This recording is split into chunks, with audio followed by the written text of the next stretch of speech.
फीकी रोशनी आ चुकी थी, लेकिन सूरज बादलों के पीछे कहीं छिपा था। हेलीकॉप्टर का मलबा अब एक तरफ झुकने लगा था। खाई के किनारे लटकी हुई वो धातु की संरचना अब कभी भी गिर सकती थी। आग बुझ चुकी थी। अब उनके पास सिर्फ राख और जमा देने वाली ठंड थी। राघव खड़ा हुआ और चारों तरफ देखा।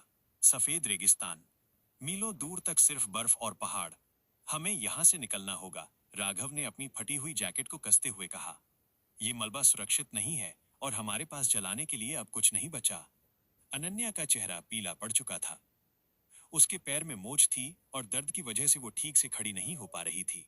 राघव, हम कहाँ जाएंगे? सिमरन ने कांपते हुए पूछा। चारों तरफ सिर्फ मौत दिखाई दे रही है। राघव ने सिमरन के कंधों पर हाथ रखा और उसकी आंखों में देखा। जब तक मैं जिंदा हूं, तुम्हें कुछ नहीं होगा।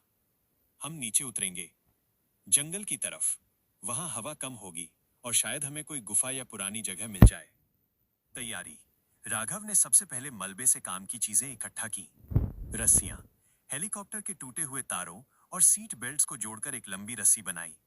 हथियार, औजार, लोहे की 2 रॉड्स और नुकीले धातु के टुकड़े जो बर्फ खोदने के काम आ सकें। कपड़े, सीटों के फटे हुए कुशन कवर और इंसुलेशन फोम। राघव ने सबको निर्देश दिया कि वे इसे अपने कपड़ों के अंदर भर लें ताकि शरीर की गर्मी बनी रहे। अनन्या चल नहीं पाएगी, रोहित ने चिंता से कहा। राघव ने हेलीकॉप्टर के दरवाजे का एक टूटा हुआ सपाट हिस्सा, पैनल निकाला। हम इसे स्लेज की तरह इस्तेमाल करेंगे, राघव ने कहा।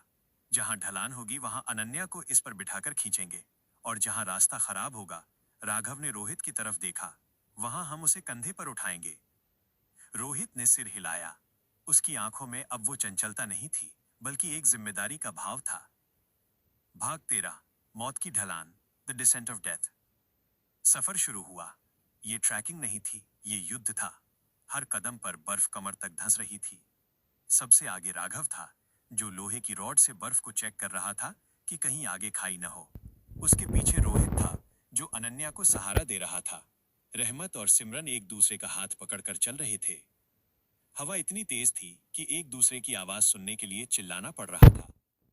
सांस लेते रहो, राघव चिल्लाया। रुकना मना है, अगर रुके तो खून जम जाएगा। करीब 2 घंटे चलने के बाद अनन्या की हालत बिगड़ने लगी। उसका घायल पैर ठंड से सुन्न हो गया था। मुझे छोड़ दो, अनन्या ने रोते हुए कहा। मैं तुम सबकी स्पीड कम कर रही हूं। मेरी वजह से तुम सब मारे जाओगे। रोहित ने उसे कसकर पकड़ लिया। पागल हो गई है क्या? अगर तू नहीं जाएगी तो मैं भी यहीं बैठ जाऊंगा। हम साथ आए थे, साथ जाएंगे। राघव वापस मुड़ा। उसने देखा कि सबका मनोबल टूट रहा है। उसे एआई तरुण की कमी खल रही थी, जो उसे बता सकता था कि सही रास्ता कौन सा है या तापमान कितना है। अब उसे अपनी अंतरात्मा, इंस्टिंक्ट्स पर भरोसा करना था। सामने देखो, राघव ने एक चट्टान की तरफ इशारा किया। सिर्फ 500 मीटर और, वहां हम थोड़ा आराम करेंगे। वो 500 मीटर का रास्ता तय करने में उन्हें 1 घंटा लग गया। भाग 14, फिसलन और खाई, द स्लिप। दोपहर होते होते मौसम और बिगड़ गया। वे एक संकरी पगडंडी रिज पर थे। एक तरफ पहाड़ की दीवार थी और दूसरी तरफ हजारों फीट गहरी खाई। राघव ने चेतावनी दी, दीवार से सटकर चलो, नीचे मत देखना। सिमरन बहुत डरी हुई थी। उसका पैर कांप रहा था। अचानक उसका बूट बर्फ के एक फिसलन भरे हिस्से पर पड़ा। आह! सिमरन का संतुलन बिगड़ा और वो खाई की तरफ फिसली। सिमरन! रहमत चिल्लाया और उसने सिमरन का हाथ पकड़ने के लिए छलांग लगाई। रहमत ने उसका हाथ तो पकड़ लिया, लेकिन वो खुद भी फिसल गया। दोनों अब खाई के किनारे लटक रहे थे। नीचे अथाह गहराई उनका इंतजार कर रही थी। राघव! रोहित चीखा। राघव बिजली की तेजी से मुड़ा। उसने सीट बेल्ट से बनी रस्सी का एक सिरा अपनी कमर में बांधा और दूसरा सिरा एक नुकीली चट्टान में फंसाया। वो पेट के बल लेटकर किनारे तक रेंगा। मेरा हाथ पकड़ो, राघव ने चिल्लाकर अपना हाथ नीचे बढ़ाया। रहमत ने सिमरन को एक हाथ से पकड़ रखा था और दूसरे हाथ से वो एक छोटी सी जड़ को पकड़े हुए था, जो टूटने ही वाली थी। भाई, मेरा हाथ छूट रहा है, रहमत रोया। राघव ने अपनी एडेनियन ताकत, जो उसकी मांसपेशियों में थी, का इस्तेमाल किया। उसने रहमत की कलाई को हवा में ही लपक लिया। राघव की बांह पर 2 लोगों का वजन था। उसकी नसें तन गईं। दर्द असहनीय था, लेकिन उसने पकड़ ढीली नहीं की। रोहित खींच, राघव ने दांत भींचते हुए कहा। रोहित ने पीछे से राघव के पैर पकड़े और पूरी ताकत से पीछे खींचा। धीरे धीरे, इंच दर इंच, राघव ने रहमत और सिमरन को ऊपर खींच लिया। जब वे सुरक्षित जमीन पर आए तो चारों हाँफ रहे थे। सिमरन और रहमत बर्फ पर लेटकर रोने लगे। मौत उन्हें छूकर गुजरी थी। राघव ने अपनी सूजी हुई कलाई को सहलाया। अब रोना बंद करो, हम अभी भी खतरे में हैं। भाग 15, बर्फ की गुफा, द फ्रोजन सैंक्चुरी। शाम होने वाली थी। वे शरीर और दिमाग दोनों से टूट चुके थे। उन्हें अभी तक कोई सुरक्षित जगह नहीं मिली थी। तभी राघव की नजर एक अजीब सी चीज पर पड़ी। थोड़ा नीचे, दो बड़ी चट्टानों के बीच एक दरार थी। वहां बर्फ नहीं जमी थी, जिसका मतलब था कि वहां हवा का बहाव कम है। वहां नीचे, राघव ने हांफते हुए कहा, वो एक गुफा जैसा लग रहा है। वे गिरते पड़ते वहां पहुंचे। वो एक प्राकृतिक आइस केव थी। अंदर घुसते ही भयानक हवा का शोर बंद हो गया। गुफा के अंदर नीली रोशनी चमक रही थी क्योंकि दीवारें ठोस बर्फ की थीं। ये ब्लू आइस केव ही थी जिसे देखने वे निकले थे, लेकिन अब ये उनकी जान बचाने वाली पनाह थी। अंदर चलो, राघव ने कहा, यहां हवा नहीं लगेगी। गुफा बहुत गहरी थी, लेकिन कम से कम बाहर के तूफान से बेहतर थी। वे सब एक कोने में ढेर हो गए। भाग 16, आखिरी उम्मीद और एक वादा। अब उनके पास न खाना था, न आग जलाने के लिए लकड़ी, यहां सिर्फ बर्फ और पत्थर थे, और न ही शरीर में ताकत। अनन्या का दर्द बढ़ गया था। रोहित ने अपना मफलर खोलकर उसके पैर पर कसकर बांध दिया। बहुत दर्द हो रहा है? रोहित ने धीरे से पूछा। अनन्या ने सिर हिलाया। ठंड से ज्यादा दर्द है। मुझे लग रहा है मेरा पैर काट दिया गया है। राघव गुफा के मुहाने पर बैठा बाहर देख रहा था। अंधेरा छा रहा था। वो जानता था कि ये रात पिछली रात से भी ज्यादा कठिन होगी। बिना आग के इस बर्फ की गुफा में उनका शरीर धीरे धीरे काम करना बंद कर देगा, हाइपोथर्मिया। तभी सिमरन ने अपनी जेब से कुछ निकाला। देखो, उसने कमजोर आवाज में कहा। सबकी नजर उस पर गई। उसके हाथ में चॉकलेट का एक आधा खाया हुआ पैकेट था, जो उसने कल जैकेट में रख लिया था।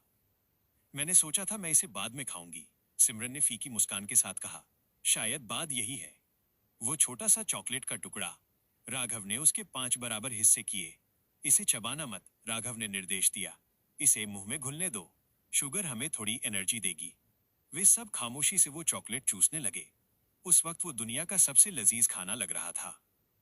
रोहित ने चुप्पी तोड़ी। राघव, सच बता, क्या हम यहां से निकल पाएंगे? राघव ने पीछे मुड़कर अपने तीनों दोस्तों को देखा। उनके चेहरे नीले पड़ रहे थे। उनकी आंखों में उम्मीद की आखिरी लौ टिमटिमा रही थी। राघव ने झूठ नहीं बोला, लेकिन उसने हार भी नहीं मानी। मैं वादा करता हूं रोहित, राघव ने दृढ़ता से कहा। कल सुबह मैं रास्ता ढूंढ लूंगा। चाहे मुझे पूरा पहाड़ खोदना पड़े, मैं तुम सबको घर ले जाऊंगा। उस रात वे सब एक दूसरे से चिपक कर सोए, ताकि शरीर की बची खुची गर्मी को साझा कर सकें। बाहर तूफान अभी भी गरज रहा था, जैसे वो गुफा के अंदर घुसने की कोशिश कर रहा हो। राघव नहीं सोया। वो पहरे पर बैठा था। उसका दिमाग बिना कंप्यूटर के भी कैलकुलेशन कर रहा था। हवा का रुख दक्षिण की ओर है, मतलब जंगल उस तरफ है। अगर हम कल सुबह 4 घंटे और चलिए तो हम ट्री लाइन तक पहुंच जाएंगे। वहां लकड़ी मिलेगी, वहां आग मिलेगी, वहां जीवन मिलेगा। लेकिन सवाल यह था, क्या उसके दोस्त कल सुबह तक का सफर तय कर पाएंगे? अगला कदम। भाग 17, मौत की खामोशी, द साइलेंस ऑफ डेथ। रात का तीसरा पहर था। गुफा के अंदर का तापमान अब जानलेवा हो चुका था। बाहर तूफान की आवाज भी अब धीमी लग रही थी, या शायद उनकी सुनने की शक्ति खत्म हो रही थी। अनन्या का शरीर बिल्कुल ठंडा पड़ चुका था। उसकी सांसें बहुत धीमी चल रही थीं। रोहित, जो उसे अपनी बाहों में जकड़े हुए था, अब खुद भी होश खो रहा था। सिमरन और रहमत एक दूसरे के सहारे पत्थर की मूर्तियों की तरह बैठे थे। हिलने डुलने की ताकत खत्म हो चुकी थी। राघव ने अनन्या के माथे पर हाथ रखा। वो बर्फ जैसी ठंडी थी। अनन्या, राघव ने फुसफुसाया। आंखें खोलो। अनन्या ने बहुत मुश्किल से अपनी पलकें झपकाईं। रोहित, सो गया है क्या? उसने कांपती हुई, टूटी आवाज में पूछा। नहीं, वो बस आराम कर रहा है, राघव ने झूठ बोला, जबकि वो जानता था कि रोहित बेहोशी, हाइपोथर्मिया में जा रहा है। राघव का दिल डूबने लगा। उसकी सारी टेक्नोलॉजी, सारा पैसा, उसकी मार्शल आर्ट सब बेकार था। वो एडेनिया का राजकुमार था, लेकिन आज वो अपने सबसे प्यारे दोस्तों को अपनी आंखों के सामने मरते हुए देख रहा था। मैं हार रहा हूं, राघव ने मन ही मन सोचा। तरुण नहीं है, कोई मदद नहीं है, मैं इन्हें नहीं बचा पाऊंगा। निराशा गुस्से में बदलने लगी। एक अजीब सा, खौलता हुआ गुस्सा, खुद पर, अपनी किस्मत पर और इस लाचारी पर। भाग 18, दहकती नसें, द बर्निंग वेन्स। राघव ने अपनी दोनों हथेलियों को अनन्या और रोहित के कंधों पर रखा, उन्हें रगड़ने की कोशिश करते हुए। वो बस यही चाहता था कि कहीं से थोड़ी सी गर्मी मिल जाए। मुझे गर्मी चाहिए, मुझे उन्हें बचाना है, तारांकन राघव का दिमाग चीख रहा था। तभी अचानक राघव के सीने में एक तेज दर्द उठा। ये दर्द चोट का नहीं था, बल्कि ऐसा लग रहा था जैसे उसके दिल के अंदर कोई ज्वालामुखी फट रहा हो। उसकी धड़कनें इतनी तेज हो गईं कि उसे अपने कानों में ढोल बजने जैसी आवाज आने लगी। आह! राघव दर्द से कराह उठा और पीछे गिर गया। उसने अपने हाथों को देखा। अंधेरी गुफा में उसकी त्वचा के नीचे कुछ चमक रहा था। उसकी नसें, वेन्स, नीले रंग की बजाय सुनहरी और लाल, गोल्डन एंड रेड रोशनी में चमकने लगी थीं। ऐसा लग रहा था जैसे उसके खून की जगह पिघला हुआ लावा बह रहा हो। ये क्या हो रहा है? राघव घबरा गया। उसे अपनी एडेनियन फिजियोलॉजी, शारीरिक रचना के बारे में पता था, लेकिन उसने ऐसा कभी नहीं देखा था। ये किसी मशीन का काम नहीं था, ये उसके शरीर के अंदर से आ रहा था। उसका शरीर भट्टी की तरह तपने लगा, इतनी गर्मी कि उसके आसपास की बर्फ पिघलकर पानी बनने लगी। भाग 19, अनजाने शक्ति का विस्फोट, द अनलीश्ड पावर। राघव को लगा कि वो जल जाएगा, लेकिन उसे जलन महसूस नहीं हो रही थी। उसे सिर्फ शक्ति महसूस हो रही थी। वह ऊर्जा उसके नियंत्रण से बाहर थी। राघव डर गया कि कहीं वो अपने दोस्तों को जला न दे। वो पीछे हटने की कोशिश करने लगा, लेकिन तभी उसने देखा कि रोहित, जो उसके सबसे करीब था, उसकी सांसें गहरी होने लगी। उस अजीब सुनहरी चमक से निकल रही गर्मी ने रोहित के जमे हुए शरीर में जान फूंक दी थी। राघव समझ गया, ये आग नहीं थी जो जलाती है, ये प्राण ऊर्जा, बायोथर्मल रेडिएशन थी। एडेनियन शाही वंश की एक ऐसी शक्ति जो सदियों से लुप्त मानी जाती थी। राघव ने डर छोड़ दिया। उसने अपनी आंखें बंद की और उस ऊर्जा को रोकने के बजाय उसे बहने दिया। उसने अपने दोनों हाथ फैलाए। उसकी हथेलियों से एक नारंगी रंग का आभा मंडल औरा निकला और गुफा में फैल गया। गुफा, जो कुछ पल पहले एक फ्रीजर थी, अब एक गर्म कमरे में बदल गई। बर्फ की दीवारों से भाप निकलने लगी। अनन्या के गालों पर गुलाबी रंगत लौटने लगी। सिमरन और रहमत, जो नींद में थे, ने अनजाने में अपने जैकेट की चेन थोड़ी खोल दी क्योंकि उन्हें गर्मी लग रही थी। राघव खुद हैरान था। वो अपनी हथेलियों को देख रहा था जिनसे रोशनी निकल रही थी। मैंने ये कैसे किया? पिताजी ने मुझे इसके बारे में कभी क्यों नहीं बताया? राघव के मन में हजार सवाल थे, लेकिन अभी जवाब का वक्त नहीं था। वो पूरी रात एक मानव हीटर बनकर बैठा रहा। उसकी आंखों में अब नींद नहीं थी, बल्कि एक सुनहरा नशा था। भाग 20, सुबह का भ्रम, द मॉर्निंग मिराज। सुबह हुई। तूफान थम चुका था। सूरज की किरणें गुफा के मुहाने एंट्रेंस से अंदर आईं। राघव की चमक अब फीकी पड़ चुकी थी। वो बुरी तरह थक चुका था, जैसे उसने कोई मैराथन दौड़ी हो। उसकी नसें अब सामान्य दिख रही थीं। रोहित सबसे पहले उठा। उसने अंगड़ाई ली। आह! रोहित ने आंखें मली। फिर वो चौंका। मैं जिंदा हूं? हम जिंदा हैं? वो तेजी से उठा और उसने देखा कि अनन्या भी ठीक है, बस सो रही है। यार, कल रात मुझे बहुत अजीब सपना आया, रोहित ने कहा। मुझे लगा जैसे हम किसी अलाव बॉनफायर के पास सो रहे हैं। इतनी अच्छी नींद तो मुझे हॉस्टल में भी नहीं आती। रहमत भी उठ गया। उसने गुफा की दीवारों को देखा। बर्फ पिघलने की वजह से फर्श गीला था। अरे भाई, रहमत ने कहा, यहाँ इतनी गर्मी कैसे हो गई? कल तो हम जम रहे थे। सबकी नजर राघव पर गई। राघव गुफा के कोने में दीवार से सिर टिकाए बैठा था। वो पसीने में तरबतर था और बहुत कमजोर लग रहा था। राघव, अनन्या लंगड़ाते हुए उसके पास गई। तुम ठीक हो? तुम्हें इतना पसीना क्यों आ रहा है? राघव ने धीरे से आंखें खोली। वो उन्हें सच नहीं बता सकता था।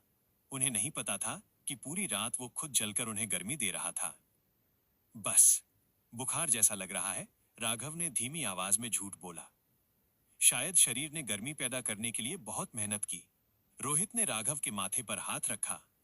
बाप रे, तू तो तवे की तरह तप रहा है। शायद इसी वजह से गुफा गर्म हो गई। रोहित ने इसे मजाक में कहा था, लेकिन उसे अंदाजा नहीं था कि वो कितना सच बोल रहा था। भाग 21, जंगल और वापसी का रास्ता। अब उनके अंदर चलने की ताकत थी। राघव अपनी थकान के बावजूद सबसे आगे चला। उसे ऐसा महसूस हो रहा था जैसे उसके शरीर के अंदर कुछ बदल गया है। हर बार जब वो सांस लेता, उसे अपने फेफड़ों में एक अजीब सी ऊर्जा महसूस होती। वे गुफा से बाहर निकले। मौसम साफ था। कुछ दूर चलने के बाद उन्हें नीचे देवदार के हरे पेड़ दिखाई दिए। पेड़, सिमरन चिल्लाई, मतलब हम सेफ जोन में आ गए। वे लगभग दौड़ते हुए अनन्या को सहारा देते हुए नीचे पहुंचे। वहां एक पक्की सड़क दिखाई दी। कुछ देर बाद एक स्थानीय स्विस किसान का ट्रक वहां से गुजरा। रोहित और रहमत ने हाथ हिलाकर उसे रोका। किसान ने जब उनकी हालत देखी तो उसने तुरंत उन्हें बैठा लिया और नजदीकी कस्बे टाउन तक छोड़ने को तैयार हो गया। ट्रक के पीछे बैठे हुए राघव ने अपनी हथेली को फिर से देखा। उसने मुट्ठी भींची और एक पल के लिए, बस एक नैनो सेकंड के लिए, उसकी नसों में फिर से वही लाल चमक दौड़ी। राघव ने तुरंत मुट्ठी खोल दी और डर से इधर उधर देखा। किसी ने नहीं देखा था। ये क्या हो रहा है मेरे साथ? राघव ने मन में सोचा। क्या मैं कोई मॉन्स्टर बनता जा रहा हूं? बर्फ का तूफान तो पीछे छूट गया था, लेकिन राघव के अंदर एक नया तूफान शुरू हो चुका था। एक ऐसी ताकत जो न तो एआई तरुण कंट्रोल कर सकता था और न ही विज्ञान।